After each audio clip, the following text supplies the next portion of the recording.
Thank you everybody for joining us today. As you know, our Prime Minister has launched an important initiative, Make in India.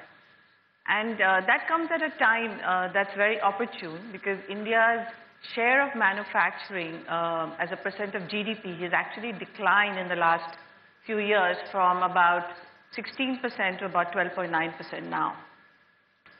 And if you look historically at every country, every major economy that has remained major has at some point in its history had a very strong manufacturing sector.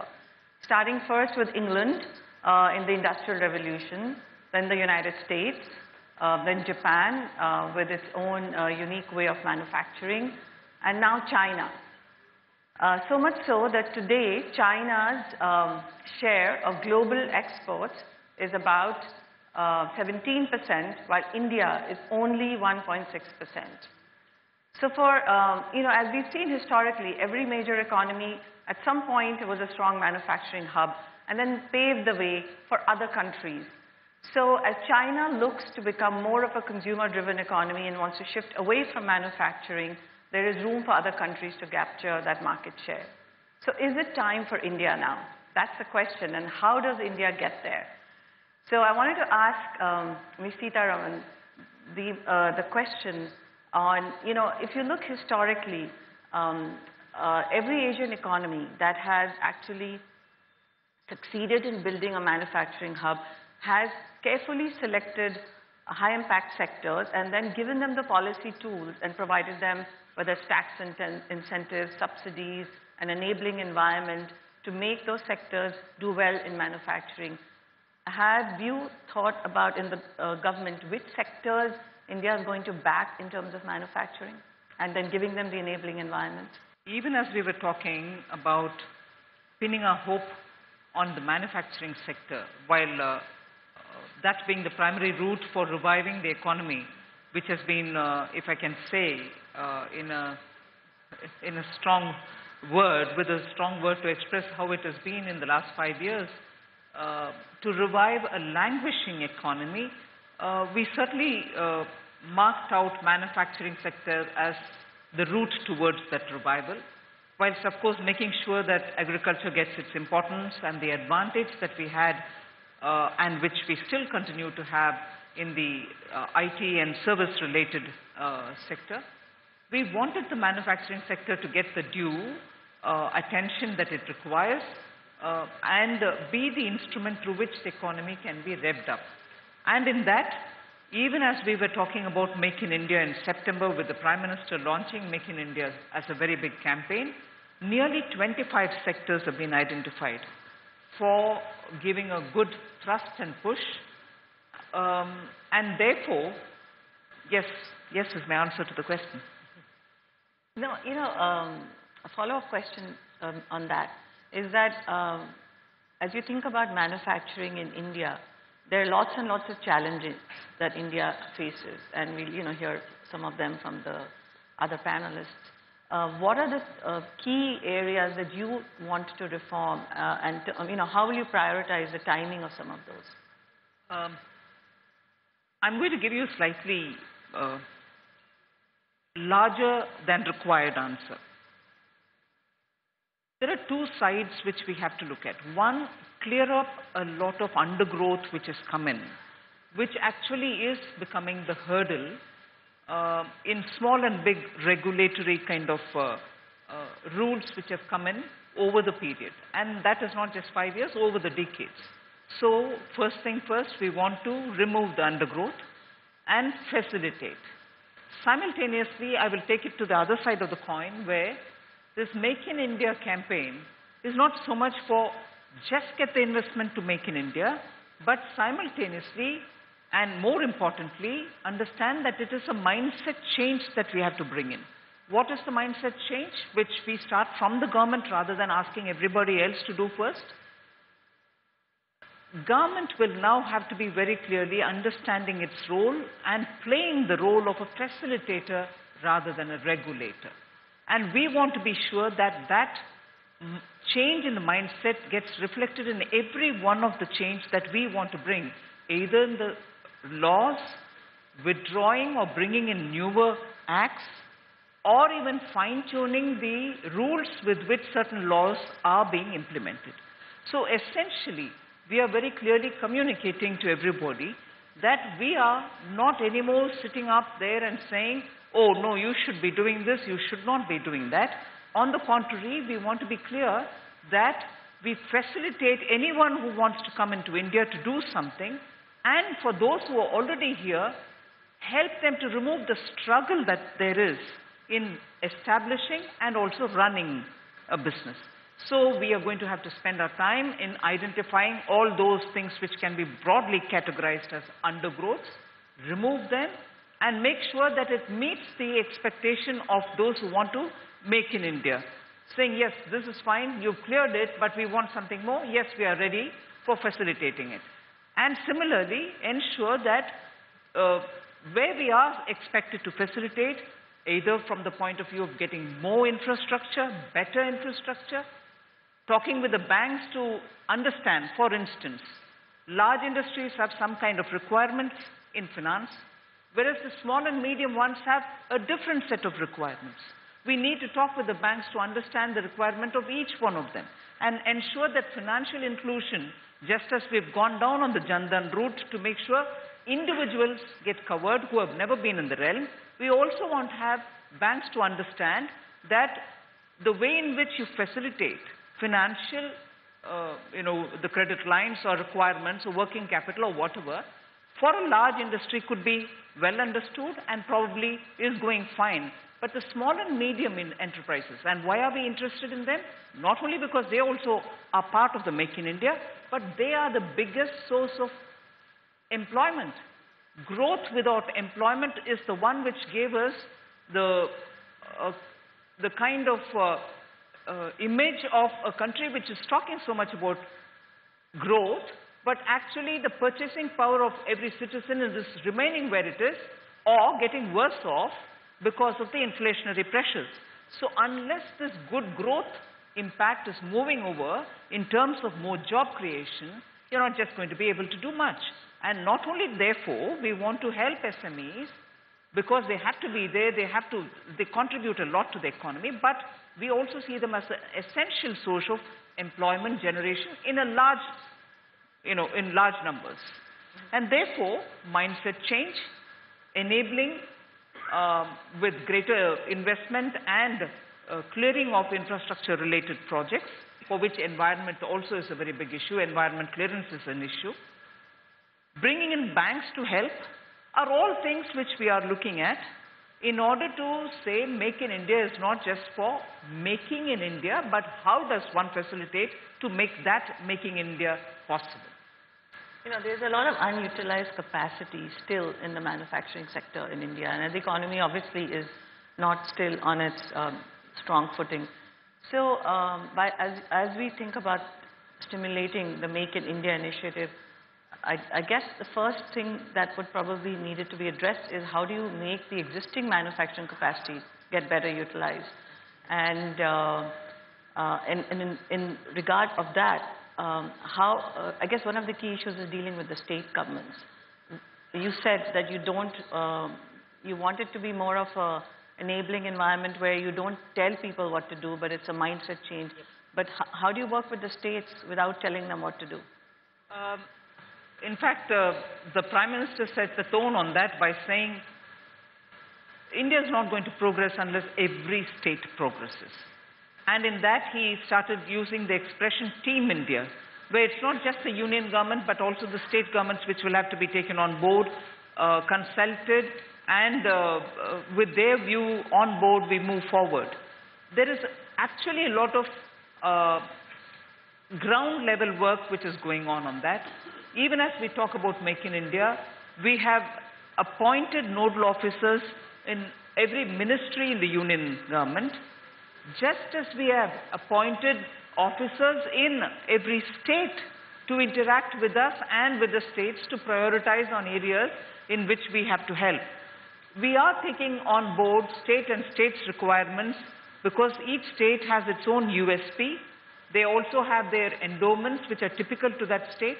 So manufacturing sector's reflection is, manufacturing sector progressing is going to get reflected better if a state and its unique positions are understood and encouraged.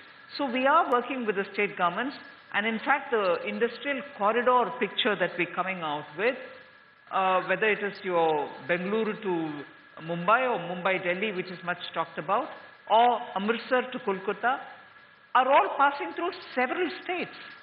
So these industrial corridors could not just be talking about a plan. There are going to be several sub-plans under each one of them, which are going to take on board each of the state's requirements. And within them, you're also going to have manufacturing zones focusing all along the corridor.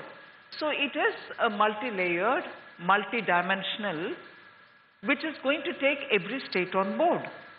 We have a structure, we've put men in place, not everybody, but at least we've started making the effort. Good.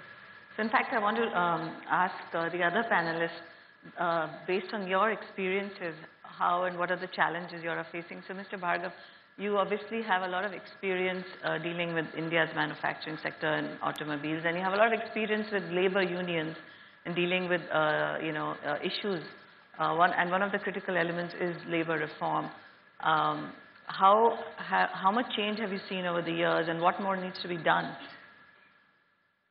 Well, actually, the essential thing, and what the minister is saying is absolutely right, is that government actions as facilitator must make manufacturing more and more competitive, so that compared to other countries in the world where investors have an option of investing, we become as competitive, if not more competitive.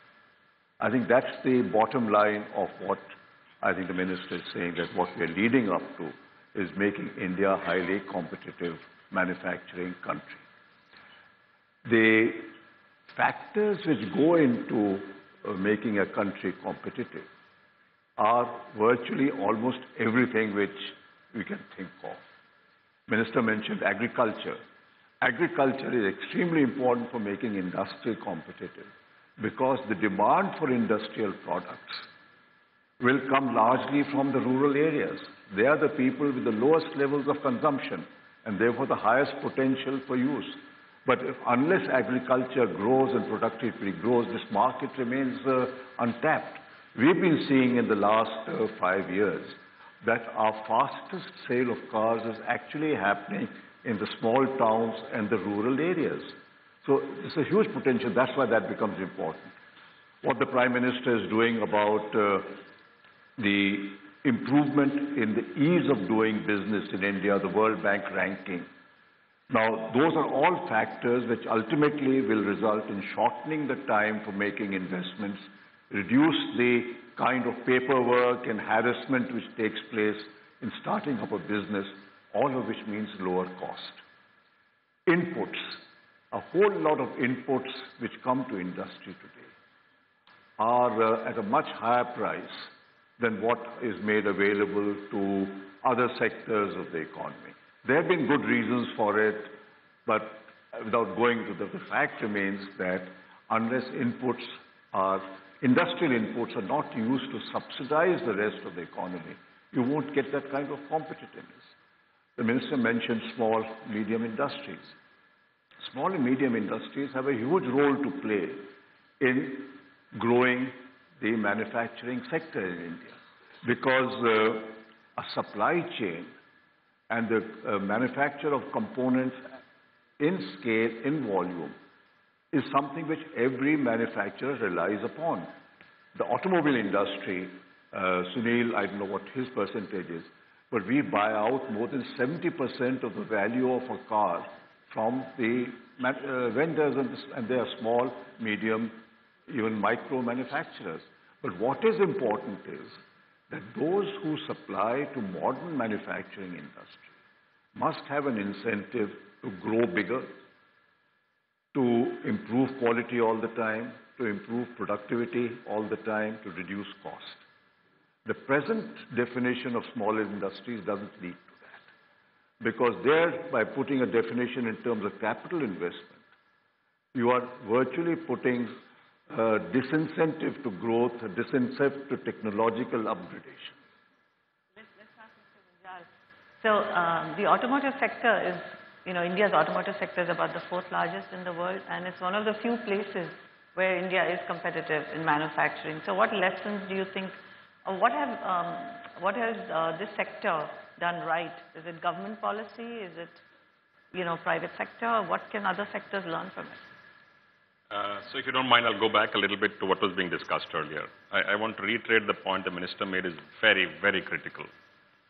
The government's role needs to be to make the right kind of policy and then get out of the way, but be available only as a safety net. And when I'm saying the right kind of policy, our policies are rules, regulations right now, which are currently in currency in India, are mostly those which were designed in British times by a small minority trying to run a country which was against them. They're based on mistrust, which is absolutely wrong. You cannot mistrust your own people. So any changes of rules, regulations, and there are plenty which are required. I was just making these notes when you started asking the minister the question. We were, at one point in time, not too far back, the highest manufacturing taxed country in the world.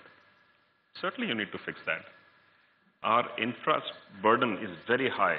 The cost of doing business in India is very high because of the burden of intermediation. If you look at simply logistics costs, transporting goods from here to Mumbai costs more than it costs to send goods from Beijing to New York all the way. What the automotive industry did well was exactly what Kedo said. It built an efficient supply chain where the OEMs worked very closely with this entire supply chain, not just with the tier 1, but the tier 1, tier 2, and the tier 3 suppliers. And like in Kedo's companies, we buy 73% from outside right now. The value add within the company is only 27%. But this entire supply chain works in the manner where we have no warehouse or go down at any of our companies. We just don't build them. So the belief is if you build it, you will fill it up. It's human nature. So you design a lean pipe, but that lean pipe can only work efficiently if the entire system is working in concert. It's like an opera going on all the time. And it is pretty complex because geographically many of the suppliers are located at different places, and each one has to manage his or her supply chain as well. And we've not been the most efficient in terms of resource allocation in India, and that has been, in some sense, the biggest challenge. We had a little bit of an advantage because we came from this historically. Even in our bicycle business, we were manufacturing in the same manner.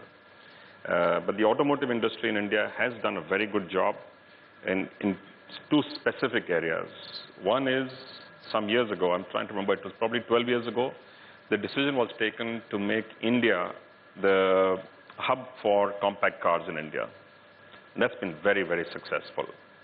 Second was to build the automotive component industry as an independent, standalone industry, not just as attached to the OEMs in India, but to be a global resource. And that's done quite well. There is work to be done for them and all of us to go back and inculcate much more research than we have been doing to focus a little bit more on innovation. And I think that will allow and help us to get to the next stage. Some of us are now trying to go out globally and try and see how we can become actual global players, not just Indian exporting companies, because India can only succeed in manufacturing if we are part of the global value chain. While we have a wonderful market, and as Kedo said, 72% of India lives in the rural areas. 54% depends on agriculture as a primary source of income. And every time agriculture does well, consumer goods start booming. And in the last couple of decades, we've seen that change dramatically. Right. So you think supply chain has been very important to the success of the manufacturing sector. But Mr. Jagatramka, in the mining sector, in the metal sector, the supply chain is the one that is broken, it appears, right? There's too many issues. So what does the government need to do or the private sector need to do to actually improve your sector? From a manufacturing sector perspective, like actually now we do believe, but most of the country had been expecting a T20 and success in the first 3 months, which has not happened, and I fully agree with that the government is here for 5 years and they are playing a test match. But even in a test match, I must remind that first innings score matters at the end to win the match. You see, what has happened last 5 years of policy paralysis has put most of the manufacturing companies, particularly in the MSME sector, the balance sheets have been destroyed. Most of them have got interest and debt burden which is much higher than the EBITDA that they earn. And unless, and last few months, and that is rightly so, that because there are black sheep everywhere in the industry also, that RBI has been coming out with more and more dictators from 90-day and 60-day. But as a one-time measure, as part of the Achhe Din package, and to revive the manufacturing, I think it is very important that we need to have a set of guidelines where most of these companies can be recapitalized, because the state of the equity market is such that you can't raise equity. Bank debt are much above the debt-equity ratio.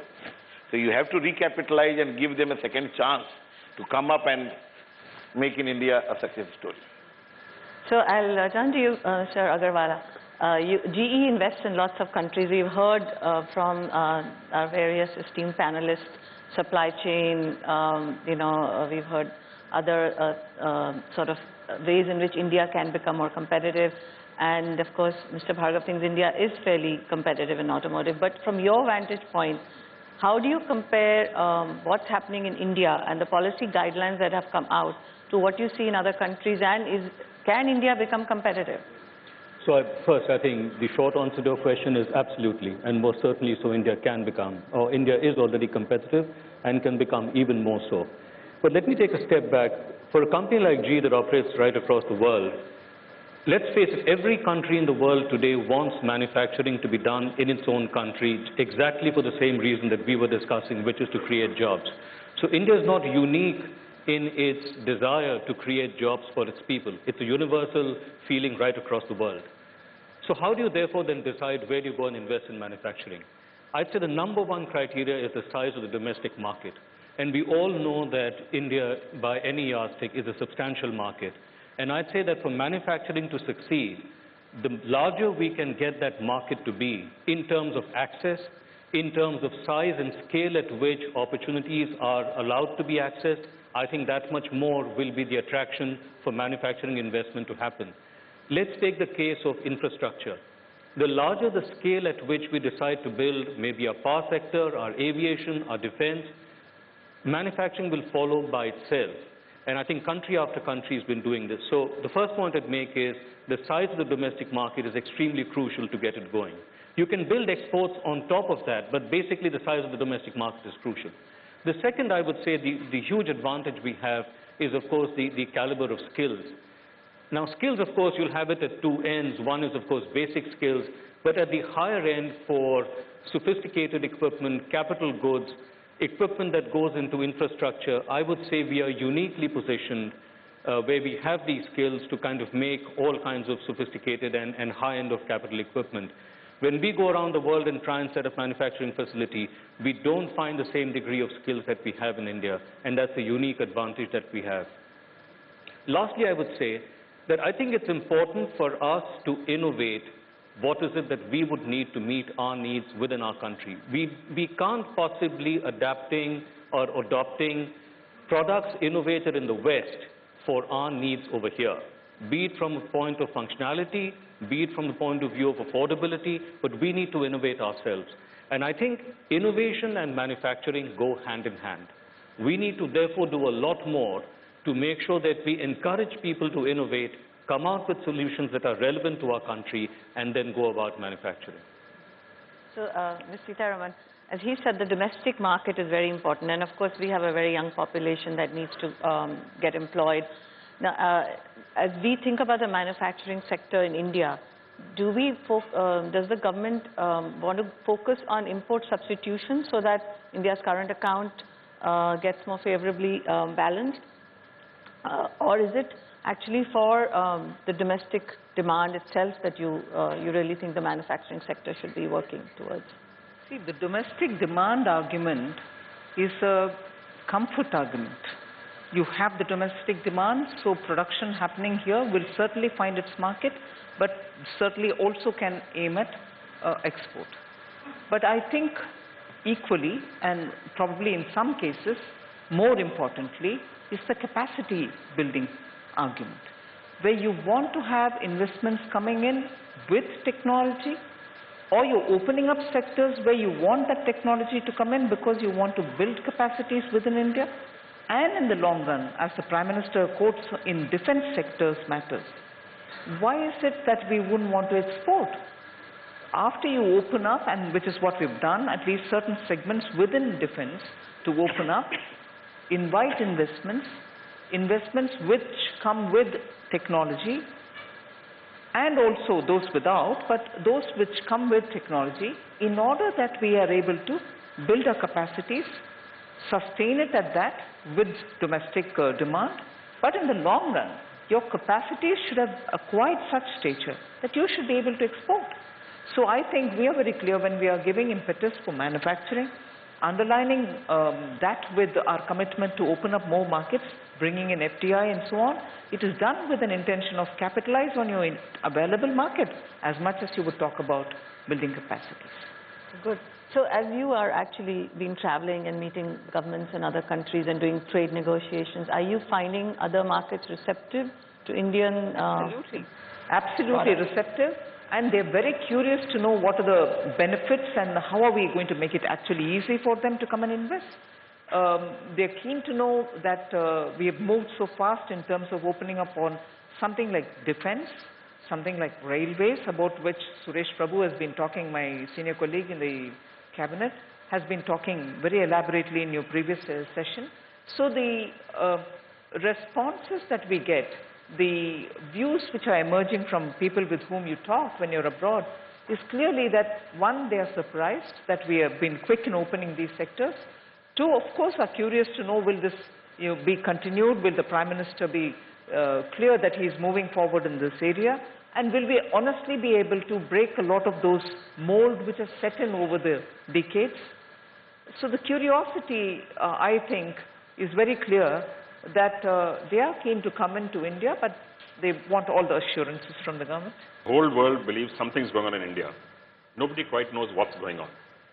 So which is why this sense of inquiry which is going on right now is ramped up dramatically. So what inquiries are you getting? No, I'm saying the whole world wants to know what's going on, what the possibilities are. Well, I've always told all my friends who come from overseas, there are two kinds of foreign companies which are successful in India. Either those who found good Indian partners, or those who learn to look, feel and behave like Indian companies. Actually, there are no other foreign companies that are successful. If you look at all the successful foreign companies, they look like Indian companies. Does GE want to comment on that? I totally agree with it. Absolutely. And you look at GE, you look at Unilever, you look at Maruti, you look at all the successful ones. Yeah, because culturally, we are a very strong nation. We are an 8,000-year-old civilization. Even we don't understand sometimes why we behave in a certain manner that we do, because it matters. Our likes and dislikes are strong, not necessarily following any other market. While we like to believe we are unique in every other way, we are following the economic model 10, 15, 20 years behind. But in the rest of the stuff, which is social, cultural, and it's equally important in business, sometimes more important. One of the problems with manufacturing actually is, in India, we've still not learned to respect people who work with their hands. I think that's the biggest change that we can make for ourselves as a nation. That's the biggest favor we can do ourselves. So as everybody says, be local, think global. Absolutely. Right? So yes, I would like to hear how, GE's response to how, is it true that in India you have to be more local, or it's in every country you have to be more local? I think you've got to be local more or less in every place around the world, but I would agree with him that I think India you've got to be even more local. And I think it's also got to do with the fact that we are a democracy. And if you compare ourselves with many of the other competing economies that we have around the world, few of them are democracies. Few of them have, let's say, the need to bring about social acceptance of whatever it is that's going on. Therefore, you really need to understand what is it that works over here. Affordability is such a strong driver for creating a market. Business models, which are entirely market-based, do succeed over here. So it does need a different mindset. So I think GE kind of got that message. So to start with, the look and feel of GE has become Indian.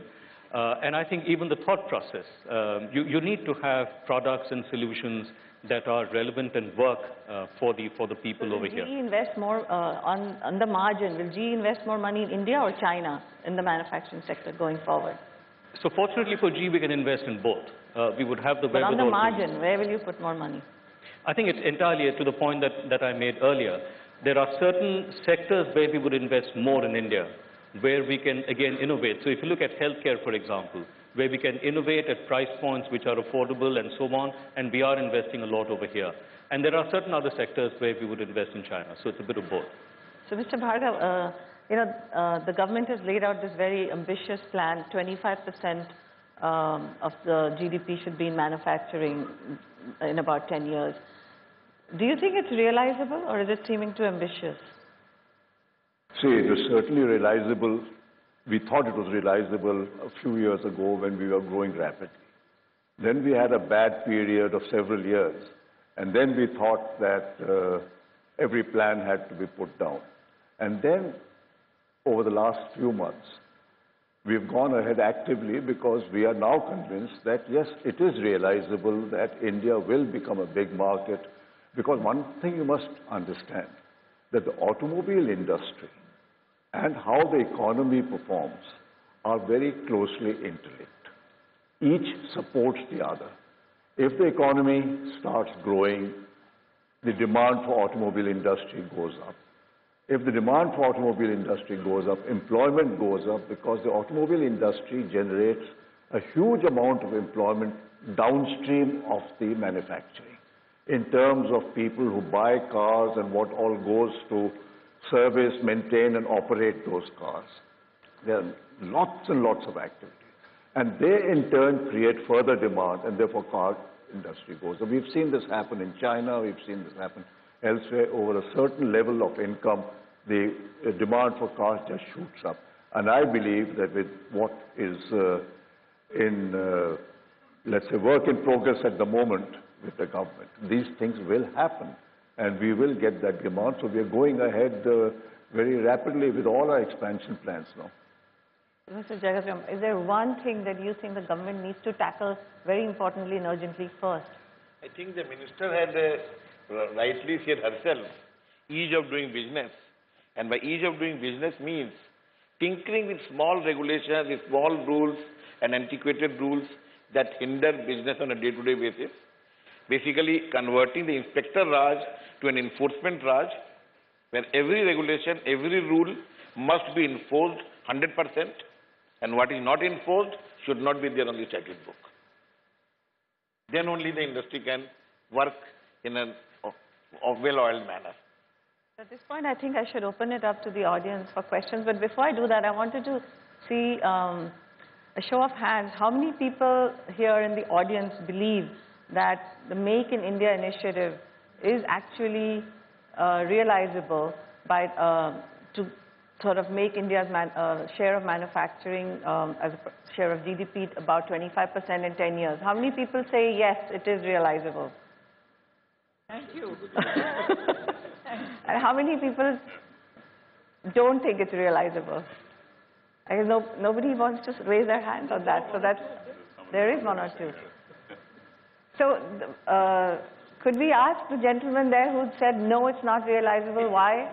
It is very challenging at this point of time because manufacturing had been seen a very promising thing a couple of years ago, if I talk about 90s.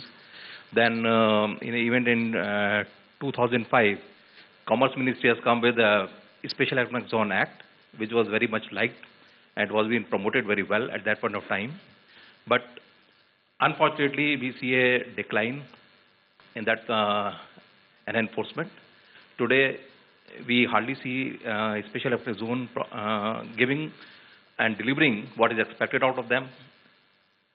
I don't know what is the reason for it. If I say my personal opinion, I feel there is some interest conflict between the Commerce Ministry and the Finance Ministry. I may be wrong. Mr. Sitharaman, actually, could you comment on his question? And also, importantly, there are many SEZs that are not functional right now. Is there anything specifically being done to make them operational? Well, on the SEZ, They still contribute a lot towards our export market. Let us not write them off like that. Yes, they have problems, and we've been reviewing them. And first of all, let me tell you, the number of SEZs which were given initial permission, as different from the number who actually got notified. The numbers are very, very different. Those which were initially given permission are far higher than what were notified. So by the time actually all of them came to play, the environment, I suppose, started declining to cast a kind of a shadow on manufacturing itself, and therefore the decline of SEZs have been parallel to the way in which the economy has been declining. So it's not as if the manufacturing sector, that which is located in the SEZs, have a particular problem which made only the SEZ suffer, the rest of the manufacturing is doing well, is also not probably right. However, those little problems which SEZs face, as a result of which those notified also don't perform well, are, I think, fairly obvious. Issues related to MAT and DDT have been talked about. You're right. It's finally a call which the Finance Minister has to take as regards MAT and DDT. But I don't think there is any issue between the Finance Ministry and the Commerce Ministry which is causing any undue stress on the SEZ. In fact, if anything, after this government has come into being, there's a greater coordination between the finance and commerce, finance and industry, and therefore any issues which perhaps linked or perhaps were festering between the two earlier don't exist now. So I would think they add to the perspective that we are playing in favor of manufacturing. We are playing in favor of those particularly who are in SEZs. Even today you've got to know through the media that we are looking at ways in which the unutilized areas under SEZs, the non-processing zones, can be effectively utilized. So there are ways in which we are trying to revive, and even that little apprehension which prevails will probably soon vanish. Should I ask one other cynic to ask their question as to why they don't think India can succeed in manufacturing, and then I'll come to you, Swami. There's a gentleman here who said India. So can you tell us your reason for cynicism here? Look, unless we are talking about very low-skill manufacturing, in which sector I think we missed the boat long years ago to China. I don't think it's going to come to India just because China is getting more expensive, as somebody said in the panel. Therefore, the choice for us is to look at more sophisticated manufacturing, and that would depend critically on the supply of high-quality manpower, skilled manpower, and our education system is in a complete shambles and will take more than a few decades to set right. And that is the cause that impels me to say that we will not achieve this ambitious target that the government has set itself up for. That's a very important point. Well, no, I would want to say a word of disagreement there. It's no good picking up on irrigation on the one hand and suddenly saying, oh, manufacturing also is looking at only the low end in which we cannot compete with China. So no, I'm sorry, you've been cherry picking. Irrigation, if any, in many states have started showing promise. Irrigation alone is not the issue which is going to influence your manufacturing. On the contrary, irrigation is something which we'll have to invest in, give a lot of importance, at least because we have to revive agriculture in some of those potential areas. So that, yes, is a constraint, but I don't think only that is going to deter me from achieving my target. That's one. And second, China is today definitely suffering because of increased labor costs. Well, whether that is going to influence the not so high volume, not so high quality goods from coming to India, we are requesting them to come and manufacture in India. The Industrial Park Agreement, in which I was part of the negotiating team, was aiming at getting the investment from China to manufacture those goods, which already have a market in India. But I do agree, on the high value, on those commodities or value chains in which we have a greater recognition for high standards, whether it is automotive industry, whether it is pharmaceutical, where you have been given international recognition, you're not in competition with China. You are already competing with the world's best. So it's very well to pick on things which have a negative indicator on which we'll still have to work. But there are indicators of sectors where we are already challenging the international best. On that, we have great potential. So I think there is every possibility. And this achieving of this target was not May 2014. That target was established even when the National Manufacturing Policy was formed in 2011. We are only going with it, and we clearly recognize there are going to be 8 million people coming into the job market every year. High-skilled training is what we are giving them. And with that, they will find the right kind of market, and the buzz is already very clear as to number of people from the private sector who want to participate with us in skill imparting.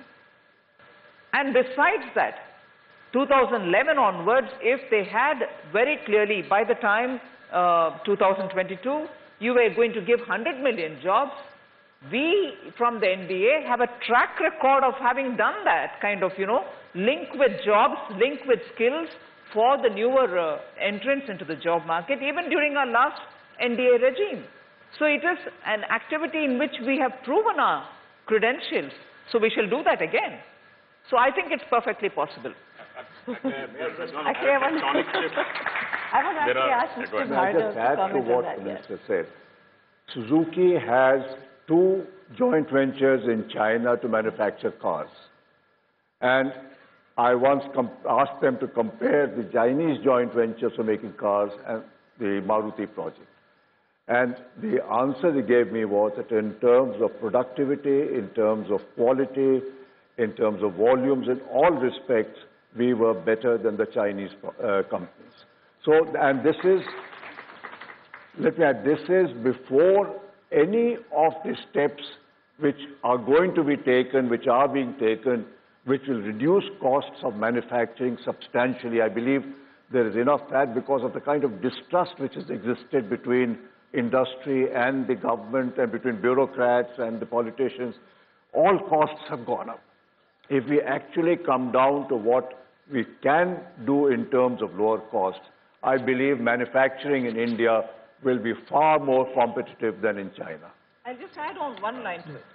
The recent industrial park investment made near Pune by the Chinese is to produce trucks. And for that, China has come with a huge big investment. And is it Force? They call it Force, the Mercedes-Benz collaboration. They have come to set it up in Pune. So what Mr. Bhargava is saying is actually proven over the time. And now they have come to establish it. So China moving is happening, sir. And Chinese cars are not coming into India. They're not manufacturing in India because they can't compete with Indian manufacturers. The same thing applies to his sector. They can't compete in two-wheelers either. I think we would be remiss if we don't recognize there are tectonic shifts taking place in manufacturing worldwide. And China being expensive, becoming expensive is not something to be ignored. By the way, it's not just China. Mexico has become cheaper than China in some things. Brazil has become more expensive than US in some things. So this is a unique opportunity for India. And if we can focus on the 10 or 15 industries which have a massive multiplier, and we know which they are. We know the industries well. We know the industry which can create more jobs, which can create more economic activity, whether it's the automotive industry, or it's the house construction industry, or it's the defense industry, or it's the textile industry. These are all well known. And if we figure out, and many countries have done this, it's not new.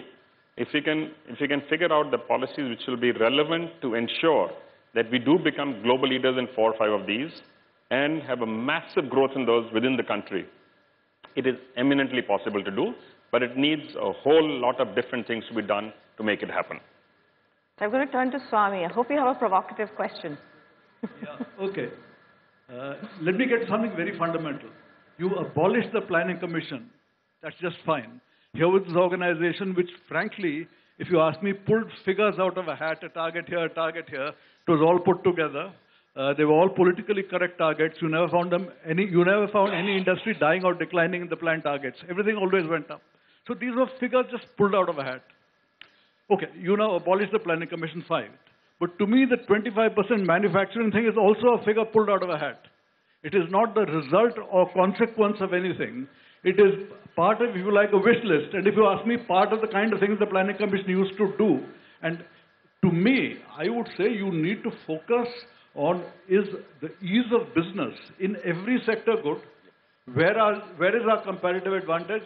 If at the end of it all, it turns out that we are better off in services than manufacturing, so be it. I mean, what's wrong in services getting faster and manufacturing not going so fast? On the other hand, if it turns out that the competitive advantage is manufacturing, by all means let the manufacturing go. But I see no particular reason for somebody to decide that one particular sector should be 25%. I have to add that in terms of when you say creating jobs, when I look at modern technology, I do not see modern technology in manufacturing creating many jobs. Right now in the United States, many jobs that had migrated out are coming back. But what they're saying is that a steel plant which used to employ 5,000 people shut down. They're opening a steel plant again with only 1,800 people. Modern technology is such that manufacturing, if you ask me, looks much less labor intensive than services. So if you really have a job, I mean, I said, I'm not necessarily saying you have to just push this sector or that sector. I would say what you need to do is ensure that there is infrastructure and opportunity for all. Once you've ensured that, you should let the market decide how much becomes services, how much becomes manufacturing. This should not be a target for government to lay down. Raise your hand when we asked you how many people believe it's going to be 25%? Were you a believer or a non-believer in the 25%? I'm saying I am for excellence and ease of business, and then let the market decide what the proportion is. I am against targets pulled out from the sky and then has to be something against which you should benchmark yourself. I would say if you are excellent, that's what matters. We'll take another question and then we'll turn it to our panelists to answer a couple of questions. So let's take two questions and then we'll... Go ahead, sir. Sound coming through? Yeah, just to clarify, I'm not really a skeptic, but these numbers, to add to what Swami, in fact, I was going to say a bit of what he's already said. 7% GDP growth we're going to target, and the services sector, like the banking, the infrastructure, they all probably need to grow at least about 15% or so. But we want manufacturing to double, which means manufacturing has to grow at 15 and the others at less. And based on my recent experience for the last 13 years, I was in Turkey, where the manufacturing sector contributes 25%. And I've spent a lot of my time on the shop floor, 25 years on the shop floor before moving into investment banking in Turkey. And I don't see these numbers tying up. And definitely the logic of Swami really adds to that. So that's the question. So where was your show of hands? My show, well, I don't believe it's going to double in 10 years because the numbers don't add up. Okay. We would like it to, but I don't think the numbers add up. The infrastructure doesn't exist. Turkey's plug and play. You can just go there, it takes you 35% less time, and you're always on schedule, but we can talk about that later. Anybody in the... I think we're missing the point here. I think this is a bit of an infructuous debate about 25%, etc. It's clear that services are a major part of the economy and will continue to grow. And by the way, every manufacturing you add, any manufacturing job you add, the different studies which show that at least 2 to 3 services jobs, manufacturing-related services jobs get added. Some believe it's actually 3 to 4, and that will happen as well. And it would be a shame not to take advantage, because jobs are going to get lost from the farms, that's for sure. As farms' productivity and yield goes up, we will have less jobs on the farms. You can actually add post-agri jobs, which will also be manufacturing, whether it's food processing or it's cold chains. We have no choice at this moment but to grow both, which is services, manufacturing, in addition to making agriculture more efficient.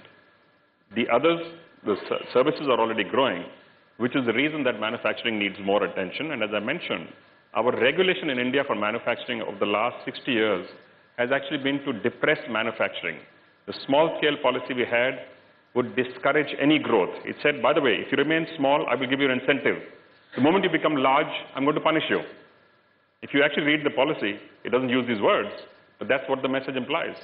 So it's absolutely imperative for us to change that message today in India. The question is, for manufacturing to grow at is manufacturing going to grow faster than services? Yeah, because his point is, they all need to grow. New opportunities which never existed. Where was the opportunity to manufacture in defense? It is an immense opportunity.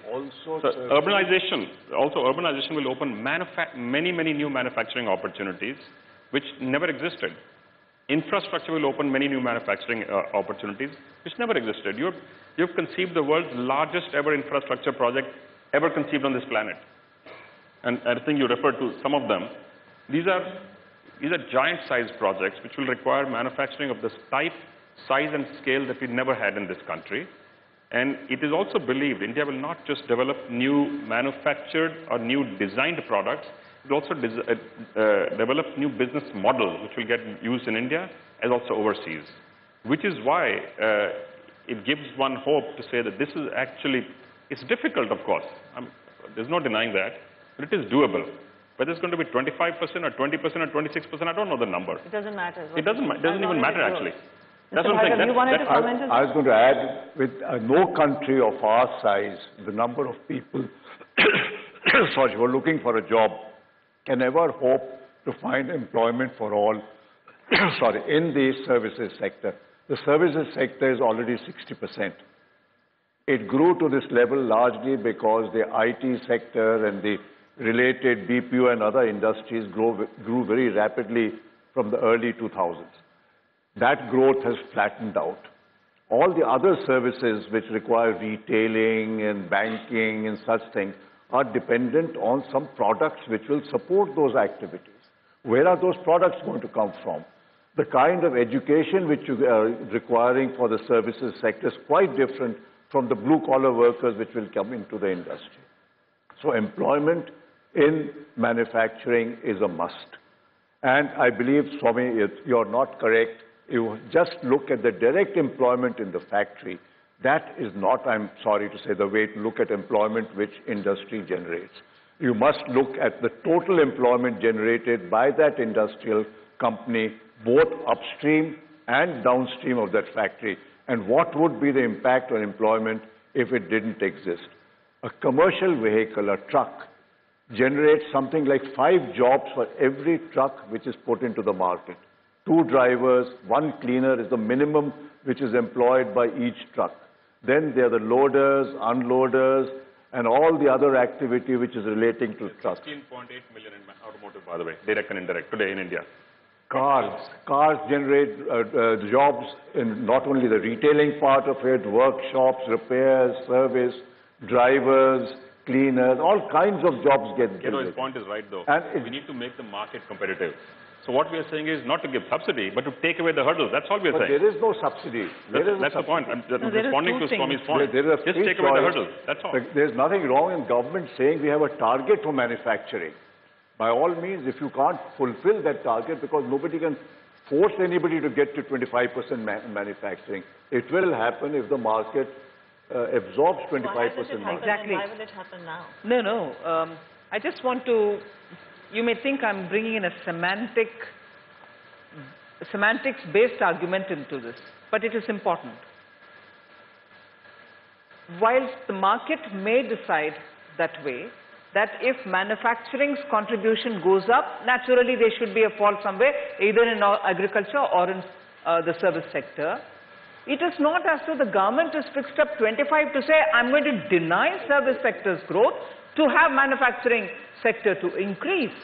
But let's also understand, for the growth that the service sector has shown, for an example, take only the IT, because service sector can also mean tourism.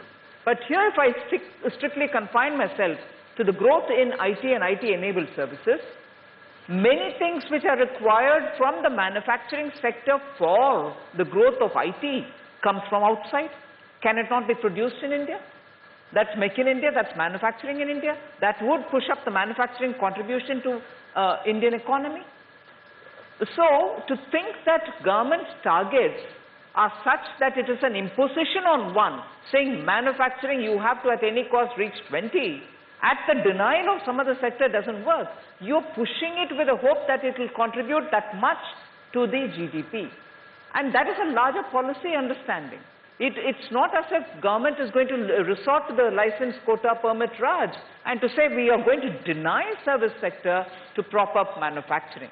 So I think the Swami is of course a very senior analyst of Indian economy. I don't need to give him a simple basic economics related understanding, but from the point of view of government, we are of course allowing the market to play.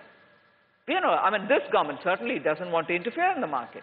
So where is this worry that government is going to impose it? Certainly not. Let's see how it plays. But we'll make sure that manufacturer gets that kind of an attention, that kind of facilitation, so that they can use this opportunity to perform. That's about it. Preet, I'd just like to make a point. I think when we talk about manufacturing, it's such a wide spectrum. It may not be right to paint everything with the same brush. You do have labor-intensive or employment-intensive manufacturing, which needs to be looked at in a certain perspective. And then you have manufacturing, which is all about value addition and so on. And I think we need to look at these two things separately. There is certainly a case to manufacture more over here, but to be sure that we are globally competitive, that we are part of a global supply chain. And there, the primary driver is global competitiveness. The creation of jobs is a subset of the fact that we are globally competitive. But if you're going to turn the entire manufacturing policy to say, unless and until it creates jobs, we will not, or turn it around completely just with the jobs objective, I think we would have lost the plot. So we need to kind of break it up into smaller pieces, focus on the labor-intensive pieces in a certain fashion, focus on the other value-added manufacturing in another fashion. And I think there certainly is an opportunity for both of them to kind of coexist. So we'll take 2 more questions and then we'll wrap up this session. Ma'am, we have a lot of activity happening on our Twitter handle, the ET Now Live Twitter handle. So lots of questions coming up. But one question that has repeatedly come up is that how is the government going to move on both labor and land reforms? If you can just throw some light on that for our viewers. Well, I was watching your session with the Finance Minister in the morning. I think that question was adequately addressed by him. On the Land Reforms Act, since the time this government has come, it has made it plain, which of course has also been voiced by industry, that the Act as it exists almost makes it impossible to acquire land for any particular public purpose.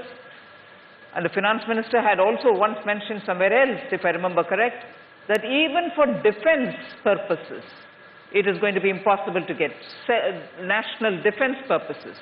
It will be impossible because of this act to get land, to even build a small, defense establishment somewhere where you think it's important. If that is how difficult it is made for acquiring land, certainly we are, as a government, committed to see what best can be done about that act, because it cannot stifle the very reason for which it has been brought about. So there is work going on. I'm sure the government will come up with something in consultation with all the stakeholders to understand how this act can be made an enabler rather than a stifler. So that's about the land acquisition. Final question. Gentleman at the back who's eagerly stood up before, even asking him. No, Make in India will be a success, period. But I'll just deviate. As a Fireband national spokesperson of the BJP, we were totally against FDI in retail. But now as an Industry and Commerce Minister with a strong mandate for the government and a very reform-oriented Finance Minister, has your stand diluted? Our stand remains where it is. You are known to be Fireband and you are known to change, take tough decisions. Our stand remains where it is a decision. Okay. Actually, one last question and then we're going to close because there have been lots of people. I'm going to take one from the people at the back. The gentleman at the back, yes. Yeah, in the grey sweater.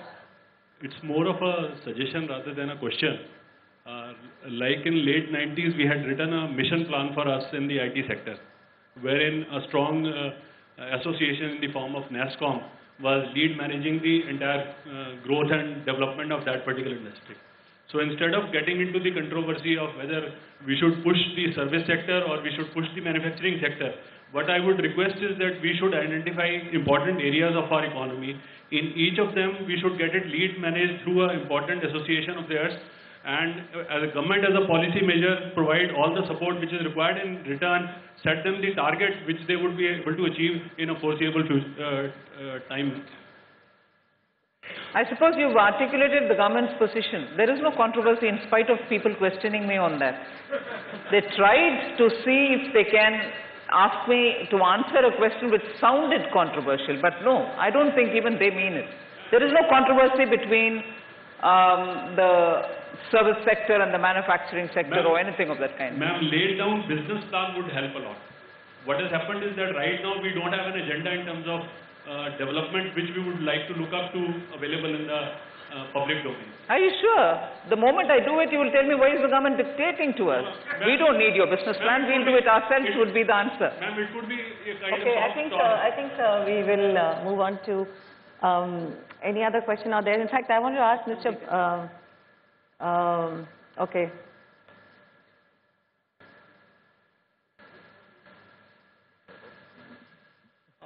All of you have talked a lot about manufacturing, and the people sitting in the panel are one of the best manufacturers in the country, especially Mr. Munjal and Mr. Bhargava, whom I know very well.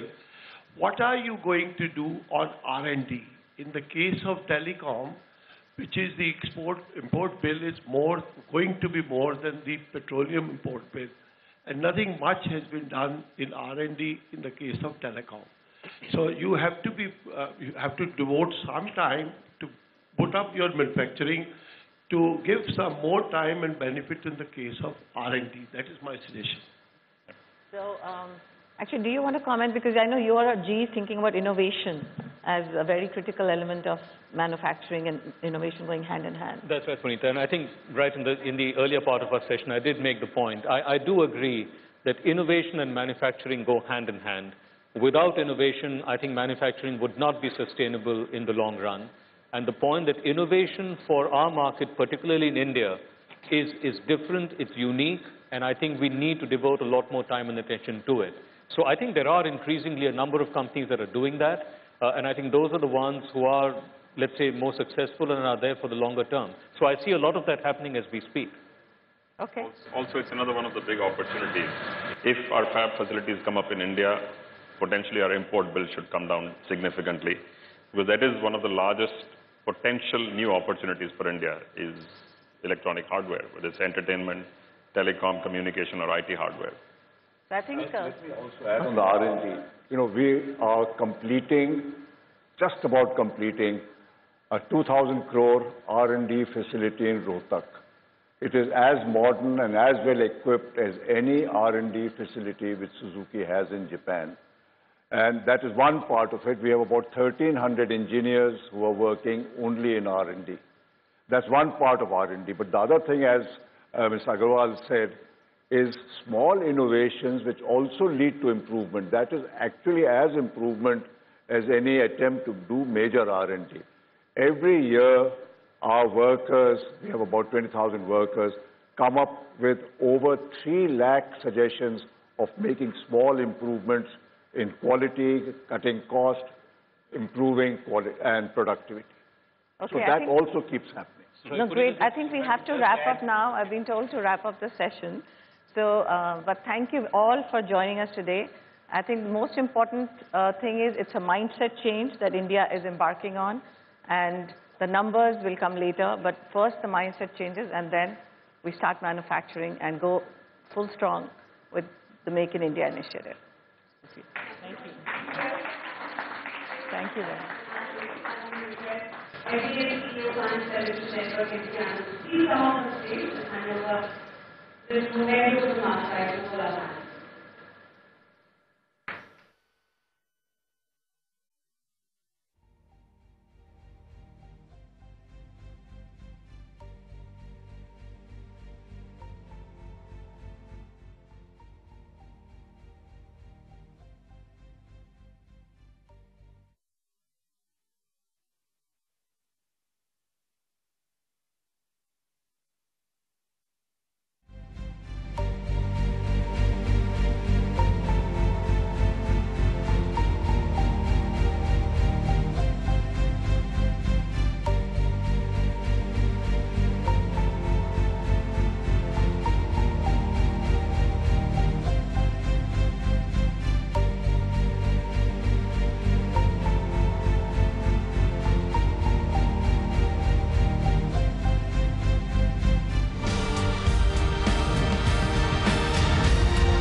Find us on Facebook at facebook.com/ETNow and don't forget to click the like button. You can also follow us on Twitter at ETNowLive. To stay updated with all our programming, hit the subscribe button on our YouTube channel by logging on to youtube.com/user/ETNow.